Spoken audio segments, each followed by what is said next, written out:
S Congress ನಲ್ಲಿ ಯಾವ ರೀತಿಯಾದಂತಹ ಬೆಳವಣಿಗೆಗಳು ಆಗ್ತಾ ಇದೆ ಅನ್ನೋದನ್ನ ನೋಡ್ತಾ ಇದೀವಿ. ಇಲ್ಲಿ ಪ್ರಮುಖವಾಗಿ ಗಂಡನನ್ನ ಹೊಡೆಯೋದಲ್ಲ, ಮುಟ್ಟಿದ್ರು ಬಿಡಲ್ಲ, ರೊಚ್ಚಿಗೆದ್ದಿದ್ದಾರೆ ಆನಂದ್ ಸಿಂಗ್ ಪತ್ನಿ ಲಕ್ಷ್ಮೀ ಸಿಂಗ್ ಅವರು. ಗಣೇಶ್ ವಿರುದ್ಧ ಸಿಡಿದೆದ್ದಿದ್ದಾರೆ ಲಕ್ಷ್ಮೀ ಸಿಂಗ್ ಅವರು. ತನ್ನ ಪತಿಯ ವಿರುದ್ಧ ಹಲ್ಲೆಯನ್ನ ಮಾಡಿರುವಂತಹ ವಿಚಾರಕ್ಕೆ ಸಂಬಂಧಪಟ್ಟಂತೆ ಅವರು ಈ ರೀತಿಯಾದಂತಹ ಎಚ್ಚರಿಕೆಯನ್ನ ನೀಡಿದ್ದಾರೆ. ಗಂಡನನ್ನ ಹೊಡೆಯೋದಲ್ಲ, ಮುಟ್ಟಿದ್ರು ಕೂಡ ಬಿಡೋದಿಲ್ಲ ನಾವು, ರೊಚ್ಚಿಗೆದ್ದು ಮಾತನಾಡಿದ್ದಾರೆ ಆನಂದ್ ಸಿಂಗ್ ಅವರ ಪತ್ನಿ ಲಕ್ಷ್ಮೀ ಸಿಂಗ್ ಅವರು. ಗಣೇಶ್ ವಿರುದ್ಧ ಸಿಡಿದೆದ್ದಿದ್ದಾರೆ ಲಕ್ಷ್ಮೀ ಸಿಂಗ್, ಆನಂದ್ ಸಿಂಗ್ ಅವರ ಪತ್ನಿ.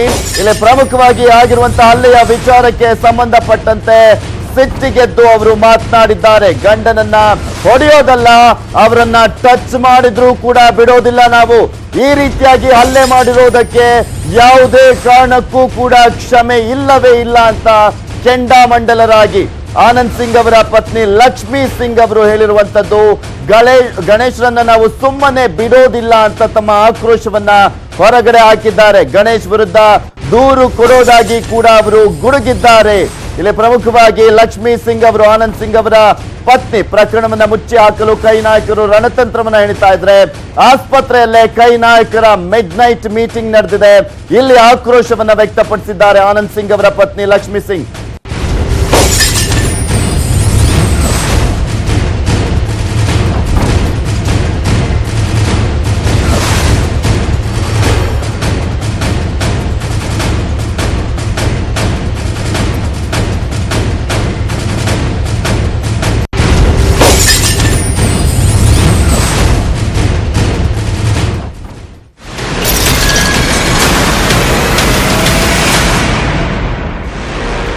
ಮಧ್ಯರಾತ್ರಿ ಅಪೋಲೋಗೆ ಭೇಟಿಯನ್ನ ನೀಡಿದ್ರು ಸಿದ್ದು ಅಂಡ್ ಟೀಮ್. ಆನಂದ್ ಸಿಂಗ್ ಜೊತೆ ಗಂಟೆಗೂ ಹೆಚ್ಚು ಕಾಲ ಚರ್ಚೆಯನ್ನ ಕೂಡ ನಡೆಸಿದ್ರು. ದೂರು ಕೊಡೋದು ಬೇಡ ಅಂತ ಮನವೊಲಿಕೆಗೆ ಯತ್ನವನ್ನ ಮಾಡಿದ್ದಾರೆ. ಇಲ್ಲಿ ಪ್ರಮುಖವಾಗಿ ಕಾಂಗ್ರೆಸ್ನ ನಾಯಕರು ಲಕ್ಷ್ಮೀ ಸಿಂಗ್ ನಿರ್ಧಾರದಿಂದ ಅವರು ಟೆನ್ಷನ್ ಆಗಿದ್ದಾರೆ. ಪ್ರಕರಣವನ್ನ ಮುಚ್ಚಿ ಹಾಕಲು ಕೈ ನಾಯಕರು ರಣತಂತ್ರವನ್ನ ಹೆಣಿದ್ರು. ಆಸ್ಪತ್ರೆಯಲ್ಲೇ ಕೈ ನಾಯಕರು ಮಿಡ್ ನೈಟ್ ಮೀಟಿಂಗ್ ಅನ್ನ ಕೂಡ ಮಾಡಿದ್ರು. ಅಂದ್ರೆ ರೆಸಾರ್ಟ್ ಇಂದ ಡೈರೆಕ್ಟ್ ಆಗಿ ಆಸ್ಪತ್ರೆಗೆ ಬಂದು 1.5 ಗಂಟೆಗೂ ಹೆಚ್ಚು ಕಾಲ ಅವರು ಚರ್ಚೆಯನ್ನ ಮಾಡಿ ಆನಂದ್ ಸಿಂಗ್ ಅವರ ಜೊತೆ ಮಾತುಕತೆಯನ್ನ ಕೂಡ ನಡೆಸಿದ್ರು. ಆನಂದ್ ಸಿಂಗ್ ಜೊತೆ ಗಂಟೆಗೂ ಹೆಚ್ಚು ಕಾಲ ಚರ್ಚೆಯನ್ನ ಮಾಡಿದ್ರು. ದೂರು ಕೊಡೋದು ಬೇಡ ಅಂತ ಮನವೊಲಿಕೆಗೆ ಯತ್ನವನ್ನ ಮಾಡಿದ್ದಾರೆ ಕಾಂಗ್ರೆಸ್ನ ನಾಯಕರು. ಸಿದ್ದರಾಮಯ್ಯ ಅಂಡ್ ಟೀಮ್ ಭೇಟಿಯನ್ನ ನೀಡಿತ್ತು. ಸಿದ್ದರಾಮಯ್ಯ ಹಾಗೆ ರಾಜ್ಯ ಕಾಂಗ್ರೆಸ್ನ ಉಸ್ತುವಾರಿ ಆಗಿರುವಂತಹ ವೇಣುಗೋಪಾಲ್, ಉಪಮುಖ್ಯಮಂತ್ರಿಗಳಾಗಿರುವಂತಹ ಪರಮೇಶ್ವರ್, ಡಿಕೆ ಶಿವಕುಮಾರ್, ಡಿಕೆ ಸುರೇಶ್, ಆರ್.ವಿ. ದೇಶಪಾಂಡೆ, ಈ ರೀತಿಯಾಗಿ ಎಲ್ಲ ದೊಡ್ಡ ದೊಡ್ಡ ನಾಯಕರ ಭೇಟಿಯನ್ನ ನೀಡಿದ್ರು. ಒಂದು ವೇಳೆ ದೂರು ಕೊಟ್ರೆ ಕಾಂಗ್ರೆಸ್ಗೆ ಮುಜುಗರ ಆಗುತ್ತೆ, ರಾಜ್ಯ ಮತ್ತು ರಾಷ್ಟ್ರ ಮಟ್ಟದಲ್ಲಿ ಕಾಂಗ್ರೆಸ್ ತಲೆ ತಗ್ಗಿಸುವಂತಾಗುತ್ತೆ. ಇದರಿಂದ ರಾಜ್ಯ ಮತ್ತು ರಾಷ್ಟ್ರ ಮಟ್ಟದಲ್ಲಿ ಬಿಜೆಪಿಗೆ ಒಂದು ಅಸ್ತ್ರ ಸಿಕ್ಕಂತೆ ಆಗುತ್ತೆ. ಸೊ ಹೀಗಾಗಿ ನಾವು ಕಂಪ್ಲೇಂಟ್ ಅನ್ನ ಕೊಡೋದು ಬೇಡ, ಯಾವುದೇ ಕಾರಣಕ್ಕೂ ನಿಮ್ಮ ಕುಟುಂಬದವರಿಗೂ ಕೂಡ ಹೇಳಿ ಕಂಪ್ಲೇಂಟ್ ಅನ್ನ ಕೊಡೋದು ಬೇಡ, ಪ್ರಕರಣವನ್ನ ದಾಖಲಿಸೋದು ಬೇಡ, ಪೊಲೀಸು ಗೀಲಿಸು ಅಂತ ಹೋಗ್ಬಿಟ್ರೆ ರಾಷ್ಟ್ರ ಮತ್ತು ರಾಜ್ಯ ಮಟ್ಟದಲ್ಲಿ ಕಾಂಗ್ರೆಸ್ ವಿರುದ್ಧ ಬಿಜೆಪಿಗೆ ಒಂದು ದೊಡ್ಡ ಅಸ್ತ್ರ ಸಿಕ್ಕಂತೆ ಆಗುತ್ತೆ ಅಂತ ಇಲ್ಲಿ ಕಾಂಗ್ರೆಸ್ ನಾಯಕರು ಮನವೊಲಿಸಿದ್ದಾರೆ. ಮನವೊಲಿಸುವಂತ ಕೆಲಸವನ್ನ ಮಾಡಿದ್ದಾರೆ ನಿನ್ನೆ ತಡರಾತ್ರಿ ಭೇಟಿಯನ್ನ ನೀಡಿದಂತಹ ಸಂದರ್ಭದಲ್ಲಿ.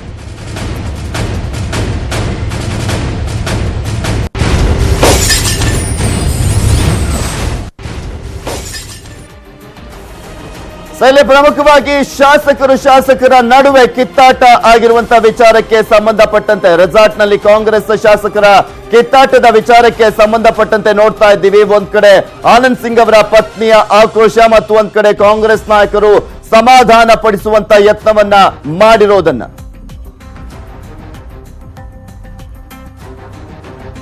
ಇದೆಲ್ಲದರ ಬಗ್ಗೆ ಸಂಪೂರ್ಣವಾದಂತಹ ಮಾಹಿತಿಯನ್ನ ನೀಡ್ತಾರೆ. ಅಪೋಲೋ ಆಸ್ಪತ್ರೆ ಮುಂಭಾಗದಿಂದ ನೇರ ಸಂಪರ್ಕದಲ್ಲಿ ಜಾಯಿನ್ ಆಗ್ತಾ ಇದ್ದಾರೆ ನಮ್ಮ ಪ್ರತಿನಿಧಿ ಮುನಿರಾಜು. ಎಸ್ ಮುನಿರಾಜು, ನಿನ್ನೆ ತಡರಾತ್ರಿ ಆಸ್ಪತ್ರೆಯಲ್ಲಿ ಯಾವ ರೀತಿಯಾಗಿ ಹೈಡ್ರಾಮಾ ಸೃಷ್ಟಿಯಾಗಿತ್ತು ಅಂತ?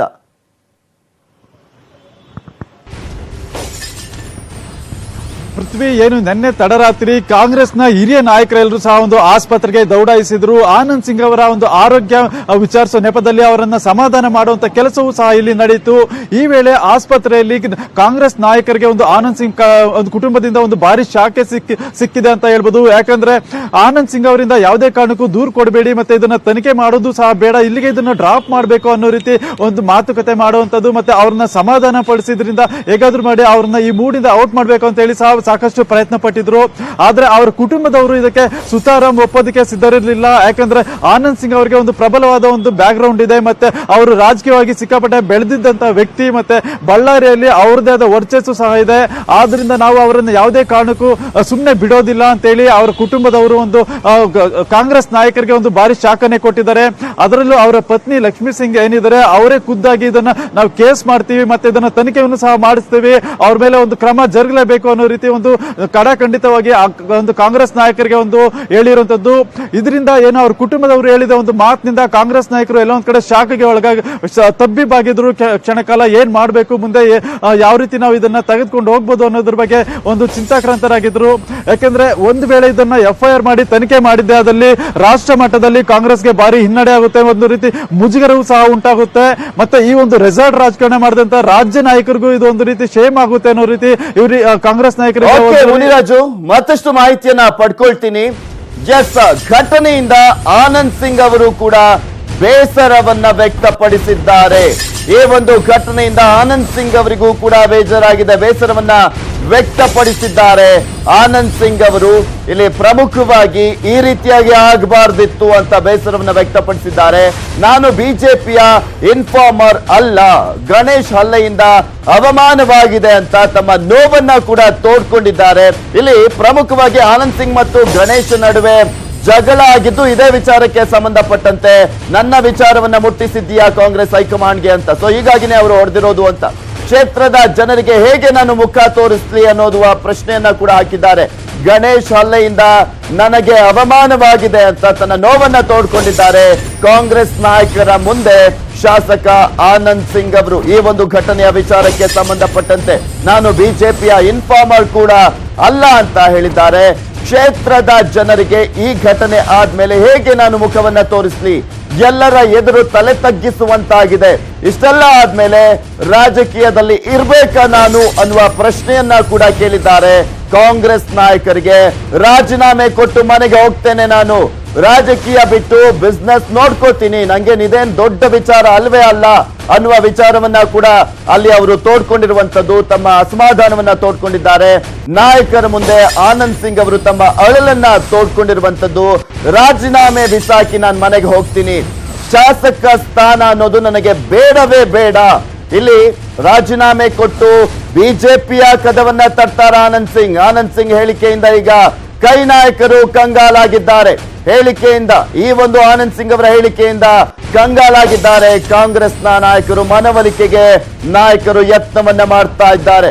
ರಾಜೀನಾಮೆ ಕೊಟ್ಟು ಹೋಗ್ತೀನಿ, ನನಗೆ ಇದ್ಯಾವುದು ಕೂಡ ದೊಡ್ಡ ವಿಚಾರ ಅಲ್ಲ, ಹೇಗೆ ಮುಖ ತೋರಿಸ್ಲಿ ನಾನು ಅನ್ನುವ ಪ್ರಶ್ನೆಯನ್ನ ಕೂಡ ಕೇಳಿದ್ದಾರೆ ಕಾಂಗ್ರೆಸ್ ನಾಯಕರಿಗೆ.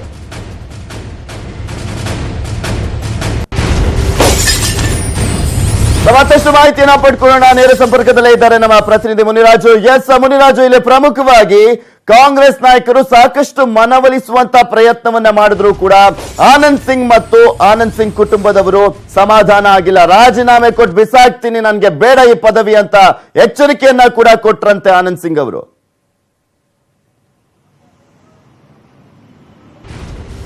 ಖಂಡಿತ ಪೃಥ್ವಿರಾಜ್, ಯಾಕಂದ್ರೆ ನಿನ್ನೆ ನಡೆದಂತ ಈ ಒಂದು ಬೆಳವಣಿಗೆಯಿಂದ ಏನು ರೆಸಾರ್ಟ್ ನಲ್ಲಿ ಅಲ್ಲೇ ಆಗಿತ್ತು, ಇದರಿಂದ ಆನಂದ್ ಸಿಂಗ್ ಅವರು ಒಂದು ರೀತಿಯಲ್ಲಿ ಭಾರಿ ಅವಮಾನಕ್ಕೆ ಒಳಗಾಗಿದ್ದಾರೆ, ಮತ್ತೆ ಒಂದು ರೀತಿ ತಮಗೆ ಎಲ್ಲೋ ಒಂದು ರೀತಿ ಮುಜುಗರಕ್ಕೀಡಾಗಿದ್ದಾರೆ ಅನ್ನೋ ಒಂದು ರೀತಿ ಮಾಹಿತಿ ಸಿಕ್ಕಿರುವಂತದ್ದು. ಯಾಕಂದ್ರೆ ಆನಂದ್ ಸಿಂಗ್ ಅಂದ್ರೆ ಬಳ್ಳಾರಿಯಲ್ಲಿ ಒಂದು ದೊಡ್ಡ ಇಮೇಜ್ ಇದೆ, ಮತ್ತೆ ಅವ್ರದ್ದೇ ಆದ ಒಂದು ಜನ ಬೆಂಬಲವೂ ಸಹ ಇರುವಂತ ವ್ಯಕ್ತಿ. ಆದ್ರೆ ಈ ರೀತಿಯಾಗಿ ಒಬ್ಬ ಮೊದಲನೇ ಬಾರಿಗೆ MLA ಆದಂತ ಒಬ್ಬ ಶಾಸಕ ತನ್ನ ಮೇಲೆ ಕೈ ಮಾಡಿ ಈ ರೀತಿಯಾಗಿ ಅಲ್ಲೇ ಮಾಡಿರೋದ್ರಿಂದ ನನ್ನ ಮುಂದಿನ ರಾಜಕೀಯ ಭವಿಷ್ಯ ಹೇಗಿರುತ್ತೆ, ಮತ್ತೆ ನಾನು ಕ್ಷೇತ್ರದ ಜನತೆಗೆ ಯಾವ ರೀತಿ ಮುಖ ತೋರಿಸಬೇಕು ಅಂತ ಹೇಳಿ ಈಗ ಅವರು ಒಂದು ರೀತಿ ಬೇಸರವನ್ನು ವ್ಯಕ್ತಪಡಿಸಿದ್ದಾರೆ. ಅದು ಅಲ್ಲದೆ ಏನು ಒಂದು ರಾಜ್ಯ ನಾಯಕರು ಭೇಟಿ ಕೊಟ್ಟಾಗ ಅವ್ರ ಮುಂದೆ ಈ ಎಲ್ಲ ಒಂದು ಕೆಲವು ಪ್ರಶ್ನೆಗಳನ್ನು ಸಹ ಮಾಡಿದ್ದಾರೆ. ಇದು ನನ್ನ ಕೆರಿಯರ್ಗೆ ಒಂದು ದೊಡ್ಡ ಡ್ಯಾಮೇಜ್ ಆಗಿರುವಂತದ್ದು, ಮತ್ತೆ ಇದು ನಾನು ಯಾವ ರೀತಿ ರಾಜಕೀಯ ಮುಖಂಡರಿಗೆ ಮತ್ತೆ ರಾಜಕೀಯ ವಲಯದಲ್ಲಿ ನಾನು ಗುರುತಿಸಿಕೊಳ್ಳೋದು ಮತ್ತೆ ಯಾವ ರೀತಿ ಮುಖವನ್ನು ನಾನು ತೋರಿಸಲಿ ಅನ್ನೋ ರೀತಿ ಅವ್ರ ಮುಂದೆ ಬೇಸರವನ್ನು ಸಹ ವ್ಯಕ್ತಪಡಿಸಿದ್ದಾರೆ. ಮತ್ತೆ ಈ ವೇಳೆ ಒಂದು ರಾಜಕೀಯದಿಂದ ದೂರ ಸರಿಯುವಂತ ಮಾತುಗಳನ್ನು ಸಹ ಅವರು ಆಡಿರುವಂತದ್ದು. ಈ ಒಂದು ರಾಜಕೀಯ ಬೇಡ ಮತ್ತೆ ಈ ಸಹವಾಸವೇ ಬೇಡ ಅಂತ ಹೇಳಿ ಅವರು ಕೆಲವು ಮಾತುಗಳನ್ನ ಆಡಿದ್ದಾರೆ. ಮತ್ತೆ ಒಂದು ಬಿಸ್ನೆಸ್ ಅನ್ನ ನಾನು ಮಾಡ್ಕೊಂಡಿರ್ತೀನಿ, ಬಟ್ ಈ ರೀತಿಯಾಗಿ ನಾನು ಹಲ್ಲೆಗೊಳಗಾಗಿ ಇದನ್ನ ನಾನು ಕಂಟಿನ್ಯೂ ಮಾಡಿದರೆ ನನಗೆ ಸರಿ ಹೊಂದೋದಿಲ್ಲ ಅನ್ನೋ ರೀತಿಯೂ ಸಹ ಒಂದು ಮಾತನಾಡಿದ್ದಾರೆ.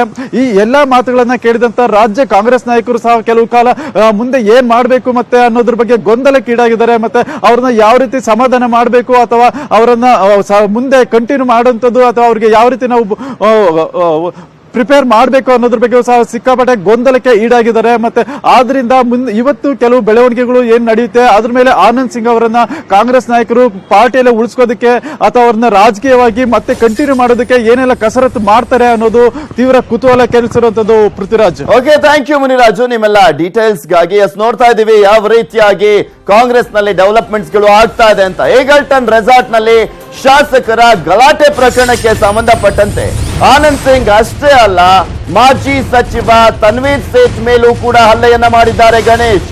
ಶಾಸಕ ತನ್ವೀರ್ ಸೇಠ್ಗೂ ಕೂಡ ಹಲ್ಲೆಯನ್ನ ಮಾಡಿ ದೂರ ತಳ್ಳಿದ್ದಾರೆ ಗಣೇಶ್ ಅವರು. ಕಂಪ್ಲಿಯ ಶಾಸಕ. ಈ ಒಂದು ಗಲಾಟೆಯ ಮಧ್ಯದಲ್ಲಿ ತನ್ವೀರ್ ಸೇಠ್ ಅವರು ಕೂಡ ಬಂದಿರುವಂತಹ ಸಂದರ್ಭದಲ್ಲಿ ಅವರನ್ನು ಕೂಡ ತಳ್ಳಿದ್ದಾರೆ. ತನ್ನ ಗನ್ ಮ್ಯಾನ್ ಮೇಲೂ ಕೂಡ ಹಲ್ಲೆಯನ್ನ ಮಾಡಿದ್ದಾರಂತೆ ಗಣೇಶ್. ಗನ್ ಮ್ಯಾನ್ ಬಳಿ ಗನ್ ಕೇಳಿದ್ದಾರೆ ಶಾಸಕ ಗಣೇಶ್. ಗನ್ ಇಲ್ಲ ಅಂತ ಹೇಳ್ತಿದ್ದ ಹಾಗೆ ಗನ್ ಮ್ಯಾನ್ ಕೆನ್ನೆಯನ್ನ ಕೂಡ ಕಚ್ಚಿದ್ದಾರಂತೆ ಗಣೇಶ್. ಯಾವ ರೀತಿಯಾಗಿದ್ದಾರೆ ನೋಡಿ ನಮ್ಮ ಶಾಸಕರು. ಇಲ್ಲಿ ಪ್ರಮುಖವಾಗಿ ನೋಡ್ತಾ ಇದ್ವಿ, ತನ್ನ ಗನ್ ಮ್ಯಾನ್ ಮೇಲೂ ಕೂಡ ಹಲ್ಲೆಯನ್ನ ಮಾಡ್ತಾರೆ, ಅಲ್ಲಿದ್ದಂತ ಶಾಸಕರ ಮೇಲೂ ಕೂಡ ಹಲ್ಲೆಯನ್ನ ಮಾಡ್ತಾರೆ. ಈ ಕಂಪ್ಲಿಯ ಶಾಸಕ ಗಣೇಶ್ ಅಂದ್ರೆ ಒಂದು ರೀತಿಯಾದಂತ ಪುಂಡಾಟವನ್ನ ಆಡಿದ್ದಾರೆ ಆ ಒಂದು ರೆಸಾರ್ಟ್ ನಲ್ಲಿ. ಗನ್ ಇಲ್ಲ ಅಂತ ಹೇಳಿದ್ದಕ್ಕೆ ಗನ್ ಮ್ಯಾನ್ ನ ಕೆನ್ನೆಯನ್ನ ಕಚ್ಚಿದ್ದಾರೆ ಅಂದ್ರೆ ಏನು ಹೇಳ್ಬೇಕು ಗೊತ್ತಾಗ್ತಾ ಇಲ್ಲ. ಗನ್ ಮ್ಯಾನ್ಗೆ ಸ್ಥಳೀಯ ಆಸ್ಪತ್ರೆಯಲ್ಲಿ ಒಂದ್ ಕಡೆ ಚಿಕಿತ್ಸೆಯನ್ನ ಕೊಡಿಸಲಾಗಿದ್ರೆ, ಚಿಕಿತ್ಸೆಯ ಬಳಿಕ ಗನ್ ಮ್ಯಾನ್ ಅನ್ನ ರೆಸಾರ್ಟ್ಗೆ ವಾಪಸ್ ಕರೆಸಿಕೊಳ್ಳಲಾಗಿದೆ. ಎಲ್ಲಿ ಮಾಹಿತಿ ಸೋರಿಕೆ ಆಗ್ಬಿಡುತ್ತೋ, ಮಾಧ್ಯಮಗಳಿಗೆ ಗೊತ್ತಾಗ್ಬಿಡುತ್ತೋ, ಮಾಧ್ಯಮಗಳಿಗೆ ಹೇಳಿಕೆಯನ್ನ ಕೊಟ್ಬಿಡ್ತಾನೋ ಗನ್ ಮ್ಯಾನ್ ಅನ್ನುವ ಭಯದಲ್ಲಿ ಕಾಂಗ್ರೆಸ್ನ ನಾಯಕರು ಆತನನ್ನ ವಾಪಸ್ ರೆಸಾರ್ಟ್ ನಲ್ಲೇ ಉಳಿಸಿಕೊಂಡಿದ್ದಾರೆ. ಇಲ್ಲಿ ಕೇವಲ ಮಾಜಿ ಸಚಿವರಾಗಿರುವಂತಹ ತನ್ವೀರ್ ಸೇಠ್ ಗನ್ ಮ್ಯಾನ್ ಮಾತ್ರ ಅಲ್ಲ, ಇವರ ಜೊತೆಗೆ ಬಳ್ಳಾರಿಯ ಮತ್ತೊಬ್ಬ ಶಾಸಕ ಹಾಗೆ ಸಚಿವರಾಗಿರುವಂತಹ ತುಕಾರಾಮ್ ಮೇಲೂ ಕೂಡ ಹಲ್ಲೆಗೆ ಯತ್ನವನ್ನ ಮಾಡಿದ್ದಾರೆ. ರೂಮ್ ಬಳಿ ಇದ್ದಂತ ಹೂಕುಂಡದಿಂದ ಹಲ್ಲೆಗೆ ಯತ್ನವನ್ನ ಮಾಡಲಾಗಿದೆ. ಹೂಕುಂಡ ಪಕ್ಕಕ್ಕೆ ಬಿದ್ದಿದ್ರಿಂದ ಅಪಾಯದಿಂದ ಪಾರಾಗಿದ್ದಾರೆ ಸಚಿವ ತುಕಾರಾಮ್ ಅವರು. ಇವರು ಕೂಡ ಇವರ ಆಪ್ತ ಬಳಗದಲ್ಲಿ ಇದ್ದಂತಹ ಶಾಸಕ ಆನಂದ್ ಸಿಂಗ್, ಕಂಪ್ಲಿ ಶಾಸಕರಾಗಿರುವಂತಹ ಗಣೇಶ್ ಹಾಗೆ ಭೀಮಾ ನಾಯಕ್ ಮತ್ತು ಒಂದ್ ಕಡೆ ನಾಗೇಂದ್ರ ಹಾಗೆ ತುಕಾರಾಮ್, ಇವ್ರದೆಲ್ಲರದ್ದು ಕೂಡ ಒಂದು ಗುಂಪು. ಆದ್ರೆ ಆ ಗುಂಪಿನಲ್ಲೇ ಈಗ ವೈಮನಸ್ಸು ಏರ್ಪಟ್ಟು ಈ ರೀತಿಯಾದಂತ ದೊಡ್ಡ ಗಲಾಟೆಗೆ ಕಾರಣವಾಗಿರುವಂತದ್ದು. ಅದರಲ್ಲೂ ಕಂಪ್ಲಿ ಶಾಸಕ ಗಣೇಶ್ ಅಂತೂ ಕುಡಿದ ಮತ್ತಿನಲ್ಲಿ ತಾನ್ ಏನ್ ಮಾಡಿದ್ದೀನಿ ಅಂತ ಆ ಶಾಸಕನಿಗೆ ಗೊತ್ತಾಗಿಲ್ಲ. ಇನ್ನು ಆನಂದ್ ಸಿಂಗ್ ಮೇಲೆ ಯದ್ವಾ ತದ್ವಾ ಹೇಗ್ ಬೇಕಾಗೆ ಥಳಿಸಿರುವಂತದ್ದು. ಸೊ ಹೀಗಾಗಿನೇ ಆನಂದ್ ಸಿಂಗ್ ಈಗ ಚಿಕಿತ್ಸೆಯನ್ನ ಪಡಿತಾ ಇದ್ದಾರೆ. ಕೇವಲ ಆನಂದ್ ಸಿಂಗ್ ಮೇಲೆ ಮಾತ್ರ ಹಲ್ಲೆ ಆಗಿರುವಂತದ್ದಲ್ಲ, ಇಲ್ಲಿ ಪ್ರಮುಖವಾಗಿ ಮಾಜಿ ಸಚಿವ ತನ್ವೀರ್ ಸೇಠ್, ಸಚಿವ ತುಕಾರಾಮ್ ಮೇಲೂ ಕೂಡ ಹಲ್ಲೆ ಆಗಿದೆ. ಇದೆಲ್ಲದ ಬಗ್ಗೆ ಮತ್ತಷ್ಟು ಮಾಹಿತಿಯನ್ನ ಕೊಡ್ತಾರೆ ಈಗಲ್ಟನ್ ರೆಸಾರ್ಟ್ ಬಳಿಯಿಂದ ನೇರ ಸಂಪರ್ಕದಲ್ಲಿದ್ದಾರೆ ನಮ್ಮ ಪ್ರತಿನಿಧಿ ಕೃಷ್ಣ. ಎಸ್ ಕೃಷ್ಣ, ಇಲ್ಲಿ ಎಲ್ಲೋ ಒಂದ್ ಕಡೆ ಇಷ್ಟೆಲ್ಲ ದೊಡ್ಡ ಮಟ್ಟದ ಗಲಾಟೆ ಆಗಿದ್ರು ಕೂಡ ಕಾಂಗ್ರೆಸ್ ಈ ಪ್ರಕರಣವನ್ನ ಮುಚ್ಚಿ ಹಾಕೋದಕ್ಕೆ ಯತ್ನ ಮಾಡ್ತಿರೋದು ಸ್ಪಷ್ಟವಾಗಿ ಗೊತ್ತಾಗ್ತಾ ಇದೆ.